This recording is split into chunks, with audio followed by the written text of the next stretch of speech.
Welcome, everyone. Today we're going to learn about force, equilibrium, and distributed forces. Stay tuned till the end to make your learning more effective with us. Think of a force system like a complex dance of invisible hands, each with its own strength, direction, and point of contact, working together to create motion or maintain stability. Let's break down what a force really is. A force isn't just a push or pull, it's a vector quantity with three critical attributes: magnitude, how strong it is; direction, where it's pointing; and point of application, exactly where it acts. Forces are everywhere. When you open a door, gravity pulling you down, or a crane lifting a heavy load, these are all forces in action. In scientific terms, we measure forces in newtons, and mathematically, we can represent them as components along different axes. Now, let's talk about how we measure and represent forces. The SI unit is the newton, named after Sir Isaac Newton, who revolutionized our understanding of motion. Here's a cool trick. We can break down a force into its X, Y, and Z components. Imagine a force as an arrow that can be split into different directions, making complex force calculations much easier. This component method is like breaking down a complicated recipe into simple ingredients. Ever wondered if moving a force changes its effect? Enter the principle of transmissibility. This principle states that for a rigid body, a force can be moved along its line of action without changing its mechanical effect. Think of it like sliding a rope's tension point. The overall force remains the same. This simplifies our calculations by letting us analyze forces at more convenient points. Imagine it as a magic trick in engineering that makes complex problems much simpler. Discovering the resultant force is like finding the ultimate champion in a force competition. The resultant is a single force that produces the same mechanical effect as all forces acting together. To find it, we break down each force into X, Y, and Z components, then mathematically combine them. It's similar to mixing different ingredients to create one perfect dish. Bonus point: engineers use this technique to simplify complex force interactions in structures and machines. Let's make this practical. Consider a 100 Newton force at a 30-degree angle to the horizontal. We'll resolve this into horizontal and vertical components using trigonometry. By using cosine and sine functions, we can break down this single force into its X and Y parts. It's like decoding a force's secret identity. This technique is crucial in fields like construction, where understanding force directions is key to structural stability. Force resolution is about splitting a force into components along specific directions, typically X and Y axes. Imagine a force as a superhero with different powers that can be activated in various directions. In real-world applications, this helps us analyze forces on inclined planes or in truss structures. Engineers use this technique to understand how forces behave in complex mechanical systems, from bridges to robotic arms. Consider a 500 Newton force at a 45-degree angle. By using cosine and sine functions, we can break this force into its X and Y components. Think of it like splitting a powerful wave into horizontal and vertical movements. This mathematical technique helps us understand how forces distribute their energy in different directions, which is crucial in designing stable and efficient structures. What's a moment? It's the rotational effect produced by a force. Imagine trying to open a door. The further from the hinge you push, the easier it turns. The moment depends on two things: the force's magnitude and its perpendicular distance from the pivot point. Real-world examples include using a wrench to turn a bolt or a crowbar to lift a heavy object. The right-hand rule helps us determine the moment's direction. Varignon's theorem is like the magic trick of force moments. It states that the moment of a resultant force about a point equals the sum of moments of its components about the same point. In simpler terms, you can break down a complex force into simpler parts and still understand its total rotational effect. Engineers use this to simplify complex mechanical systems, making calculations more manageable. This theorem is a lifesaver in designing machinery with multiple moving parts. Welcome to the fascinating world of couples in mechanics. A couple is a unique force system consisting of two parallel forces of equal magnitude but opposite directions. Imagine two people pushing against each other with the same strength at different points. They create rotation without moving the object's center. The net force is zero, but the rotational effect is significant. Couples are crucial in generating torque in machinery, like in electric motors or hand tools. Here's a mind-bending concept. Any force can be replaced by an equivalent force couple system at a different point. Think of it like magic in mechanical engineering. Couples can only produce rotation, and their moment remains constant regardless of the reference point. This technique is invaluable in mechanical and structural analysis, helping engineers simplify complex load distributions. Imagine redesigning a machine's mechanics by strategically redistributing forces.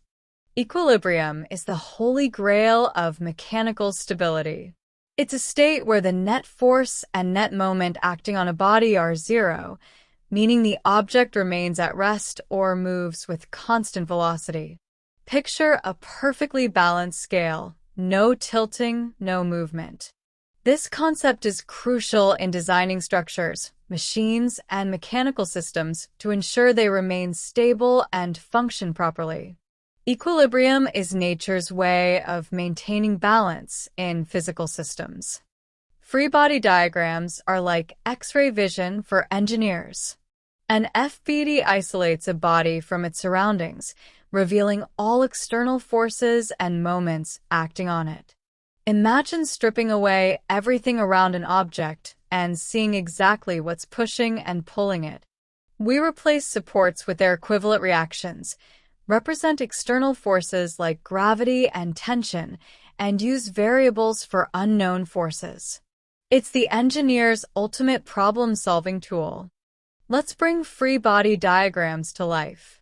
Consider a beam supported at two ends. An FBD would show reaction forces at the supports and all applied loads. Or think of a hanging sign, where we'd visualize cable tensions and the sign's weight. These diagrams are essential for determining support reactions in trusses, analyzing forces in machine components, and understanding complex mechanical interactions. Time to dive into the mathematical heart of equilibrium. For a body to be truly in equilibrium, two conditions must be met. Translational equilibrium. Net forces in all directions must be zero, and rotational equilibrium. Net moments about any point must be zero. It's like a perfect balancing act where forces cancel each other out. Engineers use these equations to analyze everything from truss bridges to intricate machine linkages. Not all equilibrium is created equal. We have three fascinating types.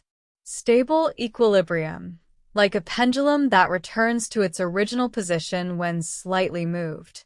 Unstable equilibrium. Imagine a pencil balanced on its tip. The slightest disturbance sends it tumbling. Neutral equilibrium. Picture an object that remains at rest wherever it's placed. Understanding these types helps engineers design more reliable and predictable mechanical systems. Enter the world of two force members, structural components subjected to forces at only 2 points.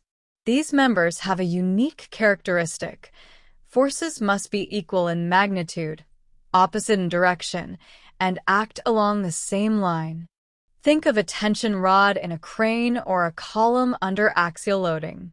This principle is fundamental in designing trusses and understanding how structural elements behave under load. Three force members add complexity to our mechanical puzzle.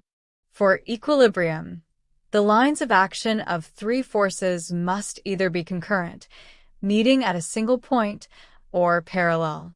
Imagine a lifting jack with forces from the load, ground reaction, and handle.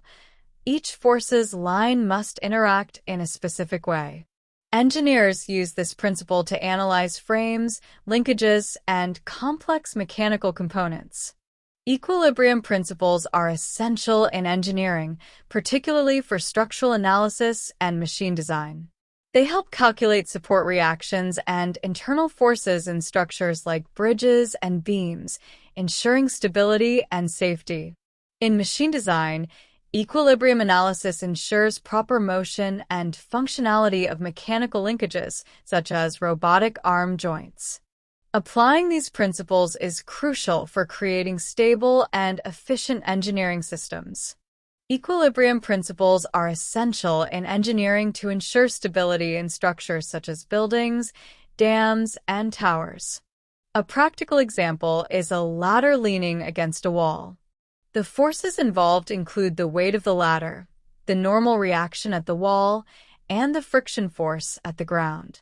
By applying equilibrium equations, engineers can calculate the maximum angle at which the ladder remains stable, ensuring safety and reliability in real-world applications.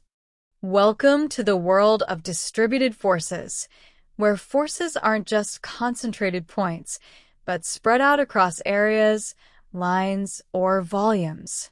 Imagine rain falling on a roof, or wind pressing against a building facade. Unlike point forces, distributed forces require us to calculate centers of gravity, mass, and centroids. These concepts are the secret sauce in engineering, helping us analyze stability, design mechanical components, and ensure structural integrity. Let's unravel three critical concepts that sound similar but have nuanced differences. The center of gravity is where an entire body's weight acts, regardless of orientation. Center of mass represents the average position of mass distribution. The centroid? That's the geometric center of a shape, calculated without considering material density. Think of them like balance points, where an object would perfectly balance if suspended. These concepts are crucial in everything from designing aircraft to understanding human body mechanics. Get ready for some mathematical magic. The direct integration method helps us calculate center of gravity by integrating over a body's shape.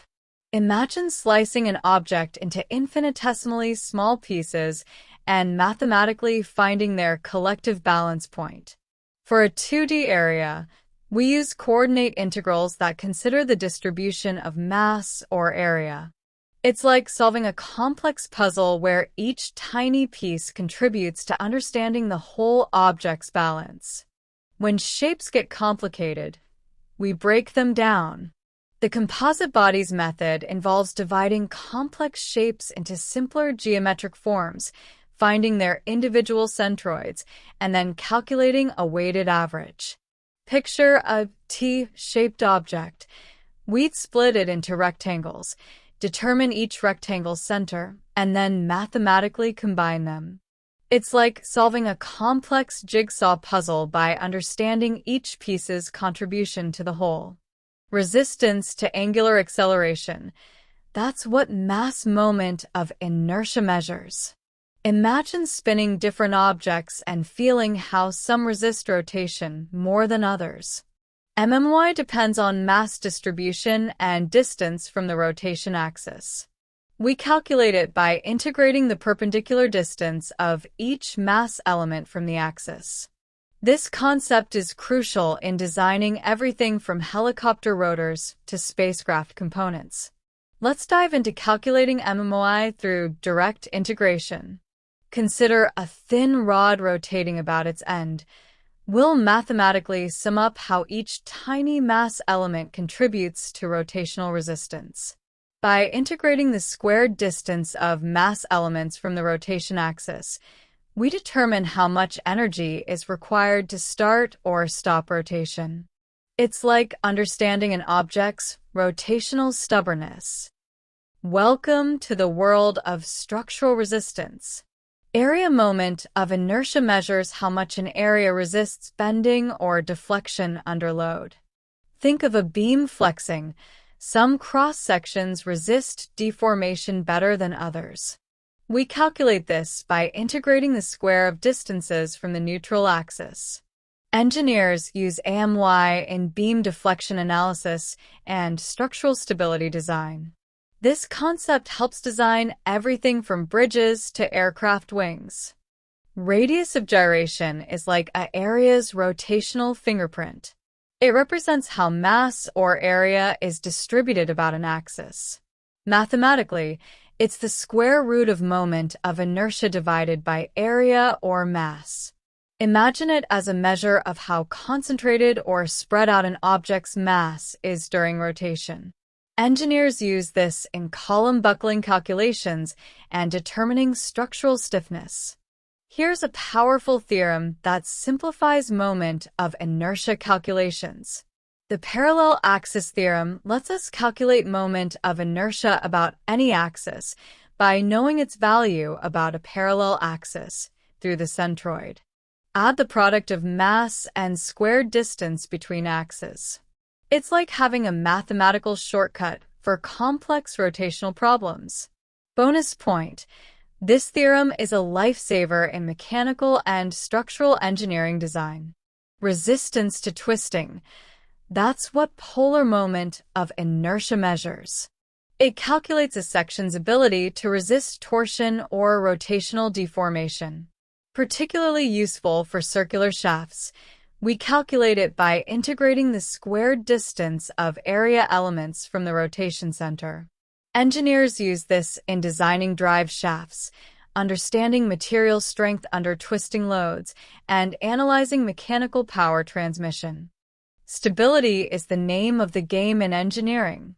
Center of gravity and mass calculations are crucial in designing everything from towering bridges to sleek vehicles.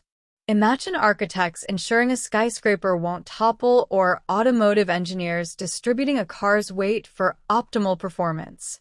We're not just calculating points, we're predicting how objects will behave under different conditions. Even the human body's center of gravity plays a critical role in everything from athletic performance to medical prosthetic design. Let's explore how moments of inertia are the unsung heroes of engineering design. From analyzing beam bending in civil engineering to designing efficient rotating machinery like flywheels, these calculations are everywhere. Think of it as understanding an object's resistance to rotational change. Imagine an engineer calculating how a crane's arm will bend or how a turbine blade will spin. Moments of inertia tell that story. This concept is critical in aerospace engineering, helping design more stable and efficient aircraft components. Radius of gyration might sound complex, but it's a powerful tool in structural and mechanical design. Used in column buckling calculations and determining beam stiffness, it helps engineers understand how mass is distributed during rotation. Picture an engineer designing a tall column, ensuring it won't buckle under load, or creating a precisely balanced machine part. It's like finding the sweet spot of structural strength and efficiency. This concept is crucial in everything from architecture to precision manufacturing. Welcome to the world of advanced mechanical analysis. Parallel and polar moments help engineers tackle complex rotational challenges. Imagine analyzing shafts subjected to torsion or transferring moments across different geometric configurations. These calculations allow us to understand how forces distribute and interact in sophisticated mechanical systems. From industrial machinery to cutting-edge robotics, These principles help engineers push the boundaries of what's possible. We have reached the end of this video today. Thank you for watching, and don't forget to like and subscribe for more tutorials on other exciting topics.